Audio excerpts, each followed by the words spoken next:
Class 7 lesson number 7 हम पढ़ रहे थे ethics and safety measures in computing. कल हमने ये पढ़ लिया था और आज हम इसके जो सेफ्टी मेजर्स हैं उनके बारे में पढ़ेंगे। तो कल हमने ये पढ़ लिया था कि अपने पेरेंट्स या आपके घर में जो बड़े बुजुर्ग हैं, अध्यापक हैं, उनकी सहायता या सलाह के बगैर कंप्यूटर्स का या इंटरनेट का यूज़ न करें।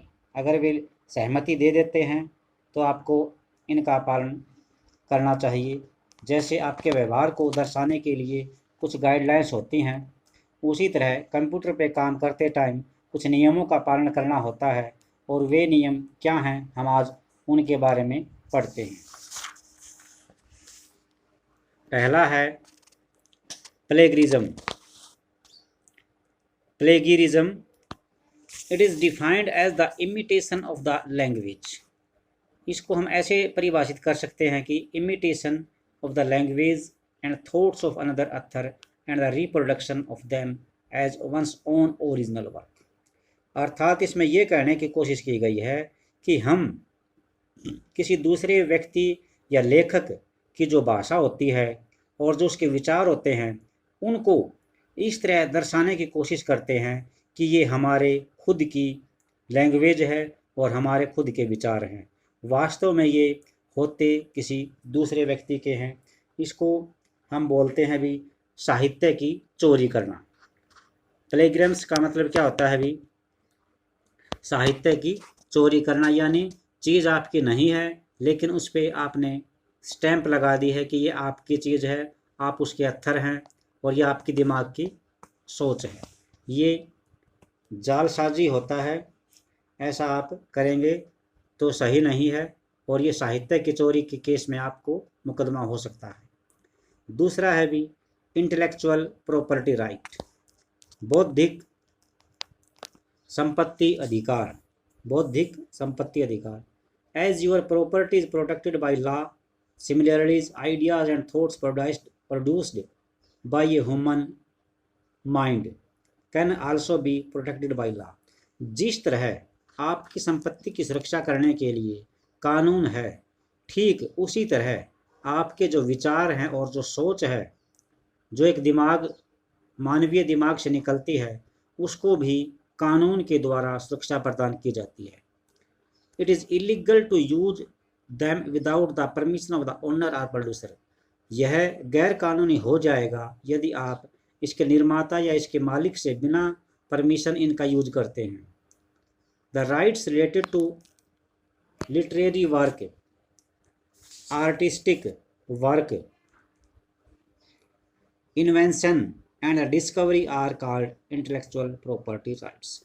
तो इसमें अब क्या क्या आता है भी देखो आप। इसके अंदर साक्षरता से संबंधित काम हो सकता है या कलाकार का कोई भी कलाकारी का कोई वर्क हो सकता है जिसको आप अपना कहने की कोशिश करते हो या उसको दिखाते हो कि ये आपने बनाया है, लेकिन वास्तव में किसी और का होता है। कोई खोज हो सकती है या कोई डिस्कवरी है। इन सबको इंटेलेक्चुअल प्रॉपर्टी राइट में शामिल किया गया है। नेक्स्ट है कॉपीराइट। कॉपीराइट का मतलब होता है ऑल राइट्स रिजर्व्ड। इसका मतलब है सर्व अधिकार सुरक्षित, अर्थात सभी अधिकार सुरक्षित हैं। सीधा सा मतलब होता है जिसने बुक या कॉपी या कोई और आइटम का पेटेंट करवाया है उससे। This symbol shows the material to be the sole propriety of the owner. ये जो बीच में सिंबल लगा हुआ है सी का, ये बताता है कि निम्न वस्तु एक अकेले एकल स्वामित्व में है, अर्थात एक व्यक्ति की है और वो उसका स्वामी है। ये सभी को यूज करने की इसकी परमिशन नहीं है। फिर अभी सॉफ्टवेयर पायरेसी। सॉफ्टवेयर पायरेसी का मतलब होता है आप किसी सॉफ्टवेयर को नकल करके उसको बाजार में बेच देते हैं। It is illegal reproduction and distribution of the software application. ये गैर कानूनी दोबारा से बनाया गया और वितरित किया हुआ सॉफ्टवेयर होता है, सॉफ्टवेयर एप्लीकेशन है, अर्थात नकल होती है ये सॉफ्टवेयर की, और इस पे आप अपना दोबारा से इसको निर्माण करके थोड़ा चेंज करके और उसको दोबारा मार्केट में बेच देते हैं, जो कि इलीगल है। Hacking, it is the act of breaking into a computer system to get illegal account, illegal access to the information stored there. ये एक प्रकार से है, एक प्रकार का ऐसा कार्य है जिसमें कंप्यूटर सिस्टम को तोड़ दिया जाता है ताकि आपकी इलीगल गैर कानूनी तरीके से कंप्यूटर सिस्टम को तोड़ दिया जाता है, access to the information stored there, ताकि आपकी जो महत्वपूर्ण इम्पोर्टेंट सूचनाएं हैं उन सबको प्राप्त किया जा सके। फिर है भी पीसिंग। पीसिंग का मतलब होता है जालसाजी।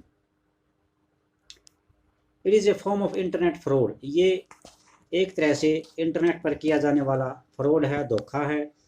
Where criminals aim to steal valuable information on credit cards, user IDs and password for bank accounts. ये एक तरह से इंटरनेट पर किया जाने वाला धोखा है, जिसमें अपराधी का जो मुख्य उद्देश्य होता है वो आपकी बहुत महत्वपूर्ण सूचनाओं को चुराना होता है, चाहे वो क्रेडिट कार्ड्स की हों, आपकी यूजर आईडी हो या पासवर्ड हो, और पासवर्ड कौन सा, बैंक अकाउंट्स का, और आपको बहला फुसला कर आपका अकाउंट पूछ लिया जाता है या आप बता देते हैं, और फिर उसके बाद थोड़ी देर के बाद आपका अकाउंट खाली हो जाता है। लास्ट है भी 7, स्पैमिंग। स्पैमिंग, इसका मतलब होता है आपके कंप्यूटर सेट में आपके पास बहुत ज़्यादा अनवांटेड सामग्री हो गई है, इसको डिलीट करो। It is the act of sending large account of electronic junk and mail that people have not asked for.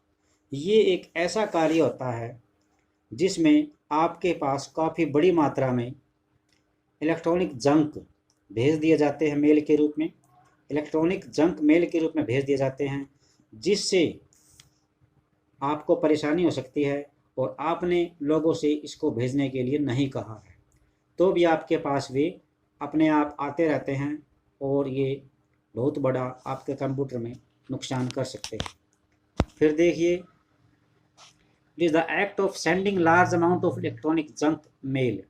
बहुत सारी बड़ी मात्रा में, काफ़ी बड़ी मात्रा में ये इलेक्ट्रॉनिक जंक मेल है आपको प्राप्त होती है, और आपको कोई सदस्य भेज भी सकता है that people have not asked for, तब जबकि आपने इसकी मांग भी नहीं की है।